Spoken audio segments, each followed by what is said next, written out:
एक समय एक गांव में साहूकार रहता था। वैसे तो साहूकार अमीर व्यक्ति होते हैं जो दूसरे लोगों को ब्याज पर पैसे देने का कार्य करते हैं, लेकिन किसी कारणवश इस साहूकार की आर्थिक स्थिति अच्छी नहीं थी।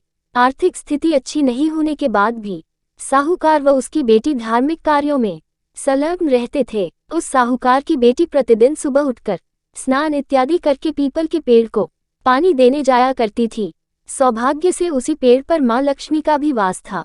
एक दिन माँ लक्ष्मी उसके सामने साधारण महिला के रूप में आई तथा अपना परिचय दिया। माँ लक्ष्मी ने उससे कहा कि वह उससे मित्रता करना चाहती है। इस पर साहूकार की बेटी ने कहा कि वह मित्रता कर लेगी, किंतु अपने पिता से पूछकर।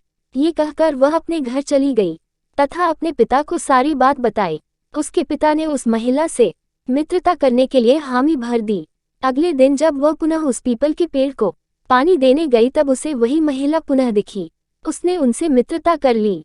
अब जब भी साहूकार की बेटी उस पीपल के वृक्ष को पानी देने जाती तो माँ लक्ष्मी उसे वहां मिलती व दोनों के बीच कई देर तक बातचीत होती। एक दिन माँ लक्ष्मी ने उसे अपने घर आमंत्रित किया, जिसके लिए वह मान गई। जब वह उनके घर गई तब माता लक्ष्मी ने उसकी बहुत आवभगत की। उन्होंने साहूकार की बेटी के लिए विभिन्न तरह के व्यंजन बनाए थे, जिसे दोनों ने मिलकर बहुत चाव से खाया। जब साहूकार की बेटी पुनः अपने घर जाने लगी तब माँ लक्ष्मी ने उससे पूछा कि क्या वह उन्हें अपने घर आमंत्रित नहीं करेगी। साहूकार की बेटी अपने घर की आर्थिक स्थिति जानती थी, लेकिन मित्र का प्रस्ताव ठुकरा नहीं सकी, इसलिए उसने इसके लिए हामी भर दी। घर आकर उसने सारी बात अपने पिता को बताई। साहूकार ने अपनी पुत्री को चिंतित देखकर उसे उपाय बताया। उसने उससे कहा कि वह साफ सफाई करके खाना बनाने के लिए चूल्हा लगा ले व चौकी सजा ले।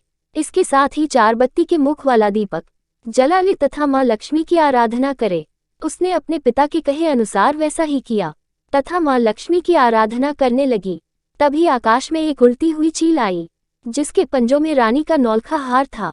वह हार चील से उसी साहूकार के घर पर गिर गया। वह हार पाकर दोनों बहुत खुश हुए, लेकिन उनके मन में लालच नहीं आया। उन्होंने वह हार को बेचकर माँ लक्ष्मी के लिए भोजन इत्यादि की व्यवस्था की। उसके बाद माँ लक्ष्मी भगवान गणेश के साथ उस साहूकार के घर पधारी। वहां उन दोनों ने मिलकर माँ लक्ष्मी व भगवान गणेश की बहुत सेवा की तथा किसी चीज की कोई कमी नहीं होने दी। माँ लक्ष्मी दोनों की सेवा से बहुत प्रसन्न हुई तथा उनके वरदान से उस साहूकार व उसकी बेटी की आर्थिक स्थिति अच्छी हो गई तथा अब वे धनवान बन गए। इति कथा समाप्तम। And do like the videos and subscribe my channel.